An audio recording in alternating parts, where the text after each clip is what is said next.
মহান আল্লাহ রাব্বুল আলামিন বলেন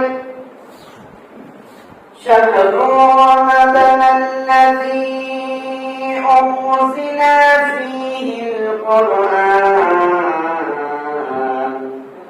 হুদাল লিন-নাসি ওয়া বায়িনাতিন মিনাল হুদা ওয়াল ফুরকান। রব্বুল আলামিন বলেন এই রমজান মাসে আমি আল্লাহ রাব্বুল আলামিন কুরআন নাযিল করেছি যাতে করে তোমরা সত্য মিথ্যা পার্থক্য করতে পারো। এই কুরআন নাযিল হওয়ার একমাত্র কারণ হচ্ছে কুরআন হচ্ছে হেদায়েতের গ্রন্থ। এই কুরআনের মাধ্যমে মানুষ বিপদগামী রাস্তা থেকে বিপদগামী পথ থেকে হেদায়েতের পথ খুঁজে নিবে। আর কোনটা সত্য কোনটা মিথ্যা কোনটা সঠিক কোনটা বেঠিক এই কোরআনের মাধ্যমে মানুষ যাচাই বাছাই করবে। আর এই কোরআন নাযিল করেছেন আল্লাহ রাব্বুল আলামিন এই রমজান মাসে। এই জন্য এই রমজান মাস আমাদের কাছে এত মূল্যবান এত ফজিলত। কিন্তু আমরা মুসলমান ইসলামের সঠিক জ্ঞান না থাকার কারণে পরকালের ভয় না থাকার কারণে এই রমজান মাস পাওয়ার পরেও এমন দুটোকে আমরা গুনাহের কাজে পরিণত করে নেই। যেমন রাসূল সাল্লাল্লাহু আলাইহি ওয়াসাল্লাম বললেন একজন ব্যক্তি সারাদিন উপবাস থেকে রোজা রেখে সওয়াব পায়। আর একজন ব্যক্তি যদি একজন রোজাদারকে একটি খুরমা দ্বারা এমনকি অন্য কোনো কিছু দ্বারা ইফতার করায় আল্লাহ রাব্বুল আলামিন তার আমলনামায় একটি রোজার সওয়াব দান করে দেন। এই ইফতার করার সুন্নাত আদর্শ, কিন্তু বর্তমানে দেখা যায় এই সওয়াবের কাজটাকেও মানুষ গুনাহের কাজে পরিণত করে নিল। যেমন দেখবেন যে নতুন বিয়ে শাদী হয়েছে, স্ত্রীর বাড়ি থেকে যদি ইফতার না পাঠায় তাহলে সংসার কাজের মনোমালিন্য সৃষ্টি হয়, সংসার কাজের শান্তি বিনষ্ট হয়। বিয়ে শাদী হয়েছে, স্ত্রীর বাড়ি থেকে যেন ইফতার নিয়ে আসে, এই একটা কথা, এই একটা কুসংস্কার আজ মানুষের মধ্যে প্রচলন হয়ে গেল। যদি বিয়ে শাদী হওয়ার পরে স্ত্রীর বাড়ি থেকে যদি ইফতার না পাঠায় তাহলে দেখা যায় শাশুড়ি ননদ অথবা অন্যান্য কেউ বিশেষ করে মহিলারা একটু বেশি বৌমাকে জ্বালাতনা করে, পৌঁছলে তারা জ্বালাতনা করে। ওই বাড়ি একজন বিয়ে করছে, অনেকগুলো ইফতার নিয়ে আসছে, শ্বশুর বাড়ির লোকগুলা কত ভালো, এইভাবে তাদেরকে উস্কানি দেয় পৌঁছলে ইফতার আদায় করার জন্য। যৌতুক আদায় করার জন্য কবিরা গুনাহ, এইভাবে ইফতার নেওয়া কবিরা গুনাহ। কিন্তু আমরা সমাজ এমন একটা পর্যায়ে চলে গেছে, আমরা সমাজ রক্ষার্থে আমরা সামাজিকতার দায়বদ্ধতা আটকে থেকে আমরা এইভাবে ইফতার জোর করে আমরা বাধ্য করি স্ত্রীর বাড়ি থেকে ইফতার নিয়ে আসে। আর এই মেয়ের পক্ষ বাধ্য হয় স্বামী বাড়ির ইফতারি দেওয়ার জন্য, যদিও এর স্ত্রীর পিতার সামর্থ্য নাই ইফতার দেওয়ার জন্য, তারপরে টাকা ধার করে এবং তার পরিচিত যারা আছে তাদের থেকে টাকা এনে এরপরে ইফতারটা মান রক্ষা করার চেষ্টা করে। এটা সব হবে অর্থটা গুনাহ হবে। যেমনি ভাবে স্ত্রীর পক্ষ থেকে স্বামীর সংসার স্বামীর বাড়ির মানুষের যৌতুক আদায় করলে যেরকম কবিরা গুনাহ, তেমনি ভাবে এই কবিরা গুনাহ হবে যদি এভাবে দাবি করে ইফতার আদায় করা হয়। এমন কোন সমাজ নাই, এমন কোন কাম নাই, এরকম কথা চালু নাই। কোন কথা কোন গ্রামে দেওয়ার কম কথা বেশি। সুতরাং আমরা যেন এগুলা থেকে বেঁচে থাকি। আরে ইফতার খাওয়া হচ্ছে সুন্নাত।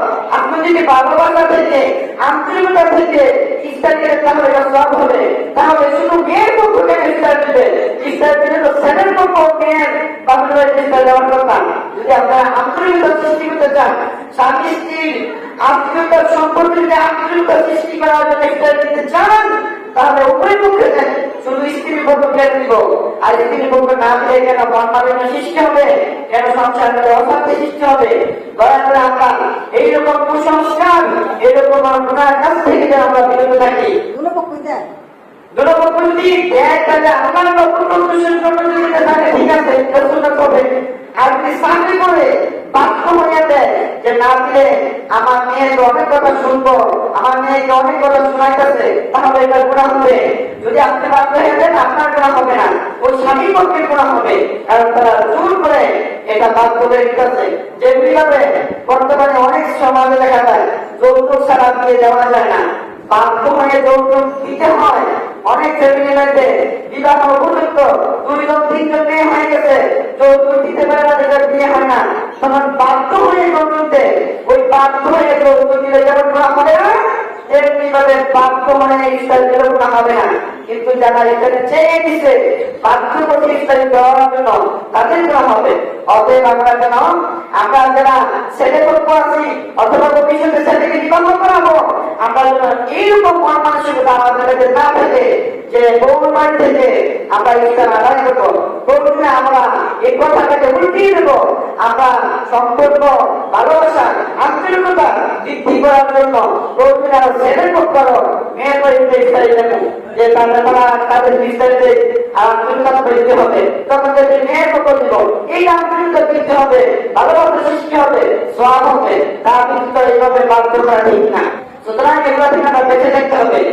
বর্তমানে একটা ফ্যাশন আরম্ভ হয়ে গেছে এবং একটা রুটিনতা আরম্ভ হয়ে গেছে ইসলামী নিয়া। রাসূল সাল্লাল্লাহু আলাইহি ওয়াসাল্লাম বলেন, এই রমজান মাসে মহান আল্লাহ রাব্বুল আলামিন অনেক মানুষকে ক্ষমা করে দেন, কিন্তু তার মধ্যে 2 শ্রেণীর লোককে ক্ষমা করেন না, যারা হিংসুক তাদেরকে ক্ষমা করেন না। আর যারা পরস্পরে বিবাদে লিপ্ত, ঝগড়ায় লিপ্ত, তাদেরকে আল্লাহ রাব্বুল আলামিন ক্ষমা করেন না। আজকাল দেখা যায় এই রমজান মাসে ইফতারের অনুষ্ঠান মাত্র দেখা যায় হিংসা করে অনেক মানুষ ইফতার অনুষ্ঠান মধ্যে বসে বিভিন্ন পদ্ধতি ইফতার করছি এই জীবনে। দেখলাম যে কিছু মুরব্বী লোক আছে ছেলেদেরকে তুচ্ছ তাচ্ছিল্য করে, এই শুধু রাখছ ইফতার কেন, যদি নামাজ ইফতার কেন, এবং কি ইফতারেরটা ভালো করে আইডি করে নিজে রাখতে চান, অন্যদেরকে দিতে চায় না, এটা হিংসার কারণে। এইরকম মুরব্বী শ্রেণীর লোক যদি এরকম করে, তাহলে ওকে হাদিসের আলোকে সে ক্ষমা করবে না, সে শুধু শুধু ইফতার রোজা রাখলো। অতএব আমরা যেন এরকম ইচ্ছা থেকে বেঁচে থাকি, বরঞ্চ রাসূল সাল্লাল্লাহু আলাইহি ওয়াসাল্লাম বলেন, সেই ব্যক্তি পরিপূর্ণ ইমানদার হতে পারবে না যতক্ষণ পর্যন্ত সে নিজের জন্য যেটা ভালো মনে করবে, অন্য জন্য যেটা ভালো মনে করবে না। আপনি যদি ভালো ইফতার করতে চান, আপনি যদি ভালো খাবারটা খেতে চান, আপনি যেন আপনার পাশে যে বসে আছে একটা বাচ্চা, একটা মুরব্বী, একটা পথিক, তাকে যেন ভালো খাবারটা দিতেছেন না। যদি আপনি নিজেকে অপেক্ষা করে তাকে ভালো খাবার দেওয়ার জন্য চেষ্টা করেন মন থেকে, তাহলে মনে করেন আপনি পরিপূর্ণ ইমানদার, পরিপূর্ণ মুসলমান। আমরা যেন আমাদের মন থেকে এভাবে হিংসা পরিবেশ করে দেয় ইফতারের ক্ষেত্রে, যেন আমরা সবাইকে আমরা আগলে রাখি, সবাইকে আপন মনে করি, সবাইকে ভালোবাসার চেষ্টা করি। একজন লোককে ইফতার করানোর জন্য 9,500 টাকা খরচ হয়, সেটা কোনো হোটেল এবং কি 5 স্টার হোটেল, একটা 15 ইফতার বুঝি না।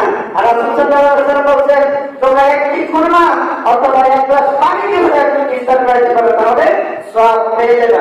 অতএব আমরা এরকম লৌকিকতা, লোক দেখানো ইবাদত থেকে আমরা ফিরে থাকি।